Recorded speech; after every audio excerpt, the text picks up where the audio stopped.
everybody, we're going to do a produced loops performance of The Bandit by Kings of Leon. Afterwards, I'll break it down for you. You can see how I did it and how you can do it too. It's so easy. You'll love it.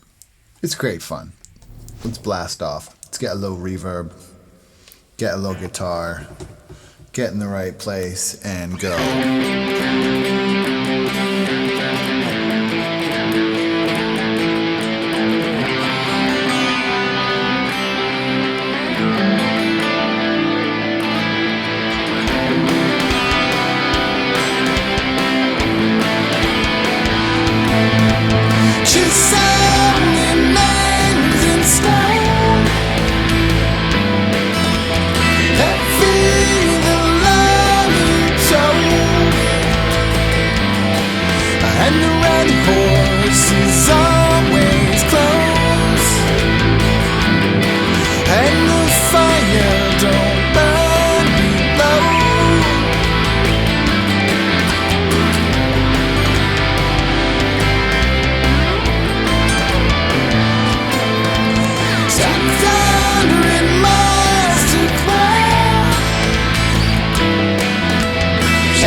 And that's The Bandit. Wasn't that loads of fun, right? It's just basic, straight up rock song. Rock, rock, rock. Let's turn that noisy guitar off. Let's turn them camera spinners off. So, what are we looking at here, right? It's a rock song. It's Kings of Leon, so it's going to be a little more of a, like slightly complicated in its structure. At least from my experience, I don't know a lot about Kings of Leon or their body of work, really, because I don't know, I just don't. But this song, it doesn't follow the standard verse chorus structure. There's some cool intro stuff. There's some jams in between as it gets going.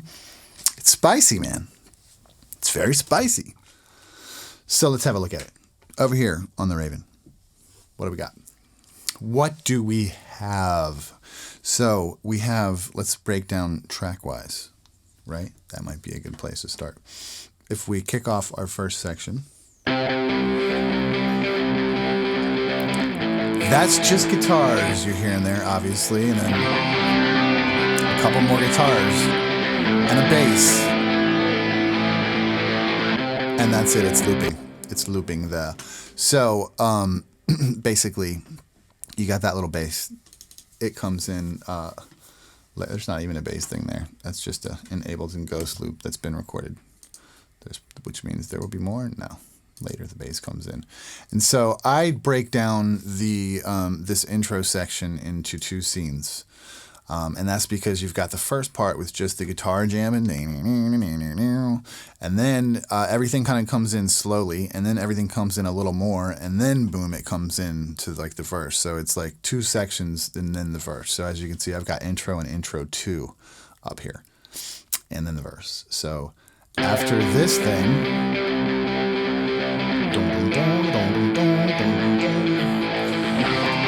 and that gives me space to do some licks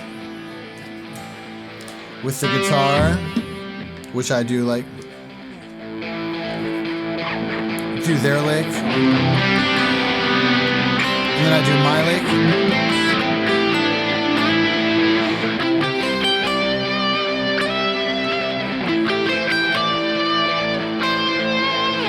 And you know, that stuff's fun, so you can kind of play around with it. Since you're doing it loop style, that's the advantage, is that we can kind of do whatever we want, right? So when we bump into the next scene, we get the drums.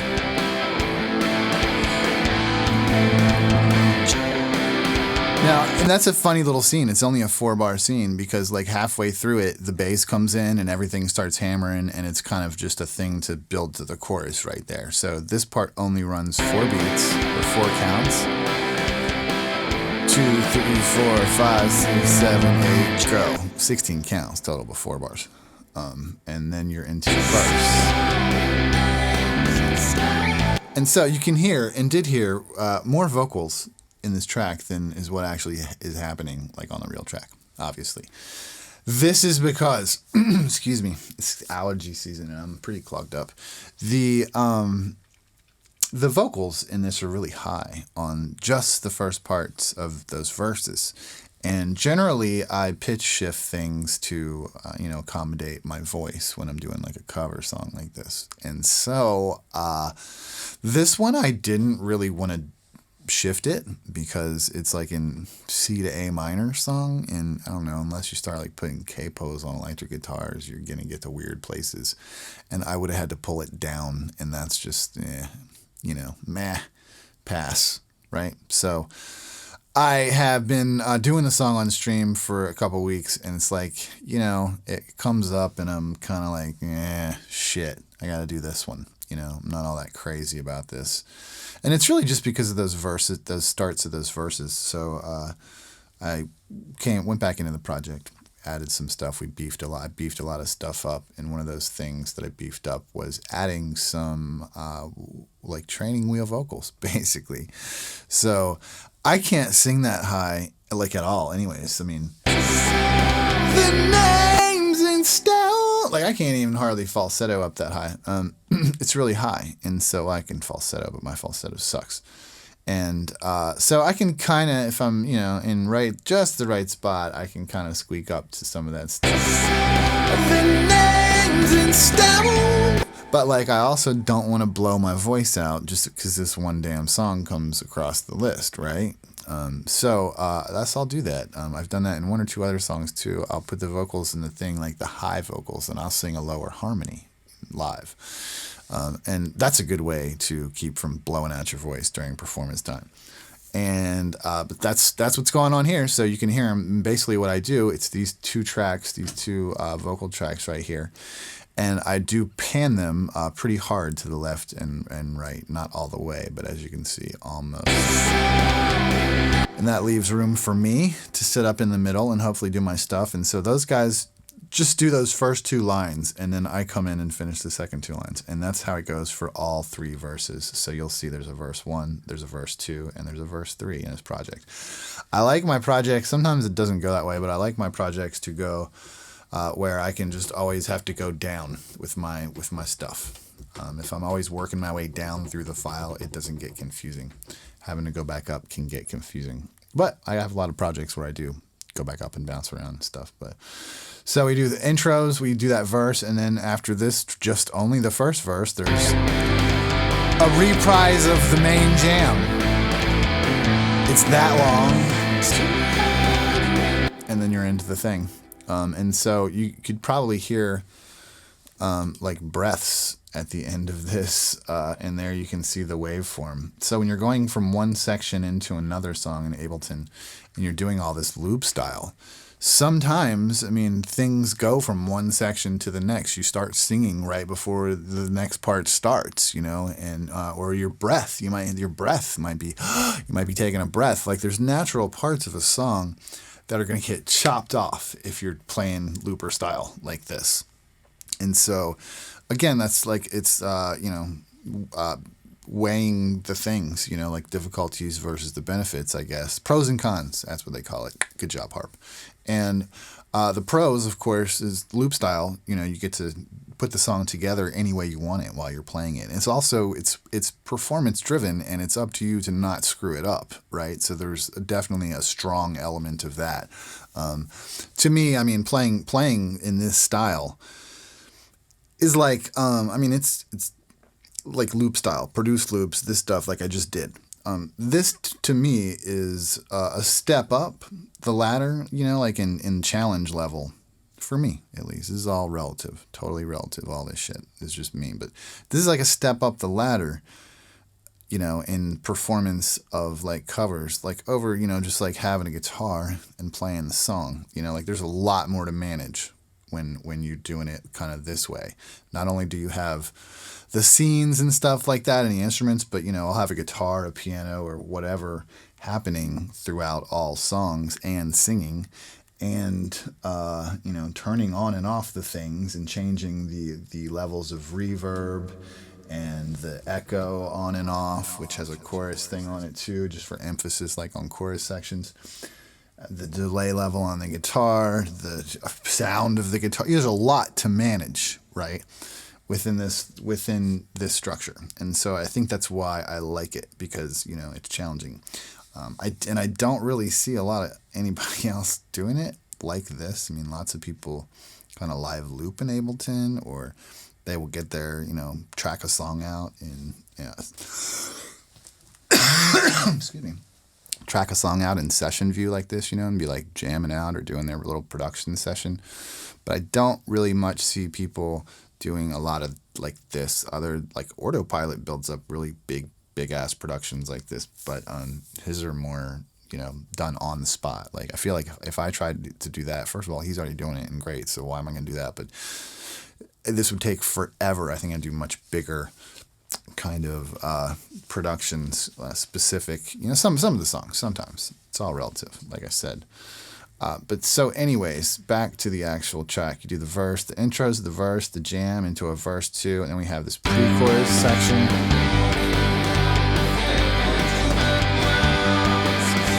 And those are just like harmony vocals. I don't know if they're in the song or not, but I like harmony vocals. And then you're in the chorus. It's the Bandit. All these tracks, again, drum kit, bass guitar, rhythm guitars. There's like a little bit of a, you know, a leady. There's two kind of lead solo-y tracks to fill in the stuff that's happening. Because there's accents and stuff through this song.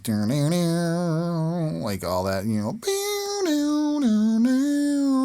There's elements to the song that need not be missed, I think, to get the real flavor of the song, like as they intended it. Because occasionally I'll do covers like this where I really am aiming more, you know, I mean, I've got my jam and my vibe kind of happening, but I really want to get the vibe of the song across, because it's its own sound. Kings of Leon definitely has a sound. And I want to be true to that a little bit in the cover. And so one of the ways to do that, the easy way, is to take those little characteristic things, you know, those little lines that stick out in a song.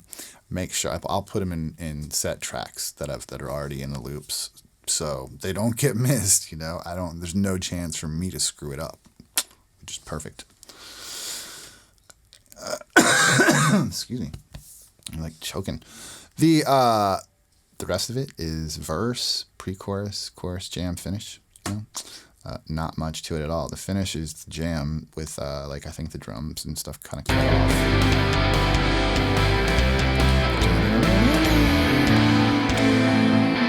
Yep. So I edited the drums there, which are right here, to basically take out this. Before is what it looked like before. I believe that's right for jam. Yeah. Yep. And then basically I just got to the end of it, and we're zoomed in here. I got to the end of it here and took that stuff out. So this stuff that's out there, gone, and then we end up with, and we're done. I didn't even do anything to the music. I just left it. It's fine, I say. So let's look up, we'll talk track to track. What's going on here? I'm going to delete this empty percussion track. I'm going to delete this empty third vocal track. All the rest of that stuff can stay. That's supposed to be under the group. Don't need that stuff, but it doesn't hurt anything to leave those tracks there. So our drum kit, let's look specifically. Ooh, a pop rock grand slam. Here's a kit I don't use often, but it's definitely more of a loose feel indie-ish, which Kings of Leon is not, but it's more of it's a less of a produced feel than some of the other kits I think in here. But it fit the bill. The bass comes from the Schecter 5-string over here. Don't do much to it at all. Goes through our console. I run everything usually through this Trident 80B, 80 number B letter. 80B, and just normal bass preset. That's a Neve EQ. It gives a good kind of bump in the middle. I dig that. And it looks like a fat compressor there too. Vocals, nothing fancy going on. Not at all. Again, for my backing vocals, I do a lot of times use the Neve EQ because it's got that cool thing going on in the mid-range. It's got a little gate to keep the noise out. Both vocals would be that way. The guitars. So the guitars, I did the amp, etc. on the way in, it looks like. Sometimes I do them on the track, but sometimes not. So they'll just get a little bit of gate, a little bit of compression, and run through the console. Vocals, I'm probably using the 269. Yep, usually am. This is from the virtual mic system here, this slate thing. And a little bit of compressor and like not much else, dude. Like, yeah, there's no EQ happening on this vocal mic. What do you think about that? What do you think about that, y'all? Then over on your master, you've got the master bus, of course, but usually I have an SSL bus compressor model too, which is not there. Let's drop it. There we go. This first preset is usually just fine. Pull back to about 7 point something. 3 works. And that rounds out this project. Still sound good?